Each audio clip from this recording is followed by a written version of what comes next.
It's amazing, and sometimes karma isn't a bitch. Sometimes it just works out. I think it's even better being here as a jury without the pressure of the nomination. So I'm very grateful.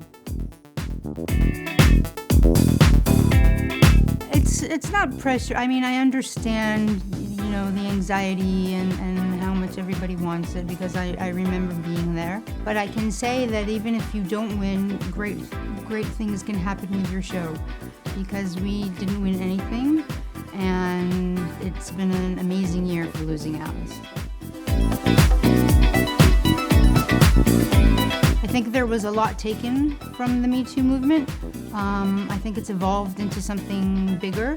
It's not just sexual harassment, it's microaggressions, it's the fact that women don't understand that they don't have to deal with certain stuff that we used to in the past, and things that were not spoken, and things that people kept to themselves.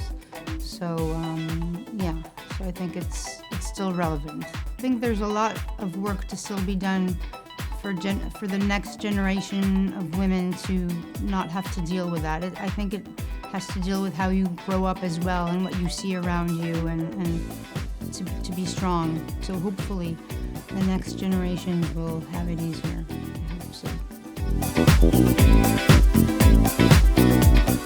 I think it's very important to understand what you're trying to say. There has to be something truthful about what you're trying to say, and you have to be true with your story. I think in the end that's what comes out, the truth. I think at the moment there's a character that you understand and you believe in, and you're trying to say something through that character and through that story.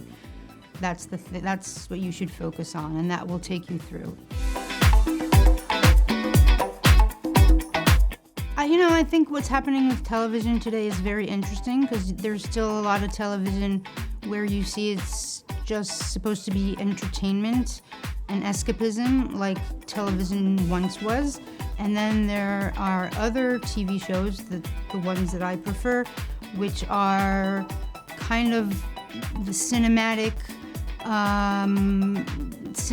television, with very character-driven, very visual, with incredible stories, and they take their time and they really go into the characters, and it's amazing dialogue, and it's ongoing, and you just want to get to know these characters, and there's not a lot. But when you see those shows, it stays with you the way a good film stays with you. I think the fact that the industry in Israel is still very small, and there's not a lot of money the budgets are not as big as in the States, for instance. So people who are making television shows are really making them out of blood, sweat, and tears, and it's something they feel usually in their soul that they really want to tell. And usually it's also one person writing and directing all of the episodes, like kind of auteur works.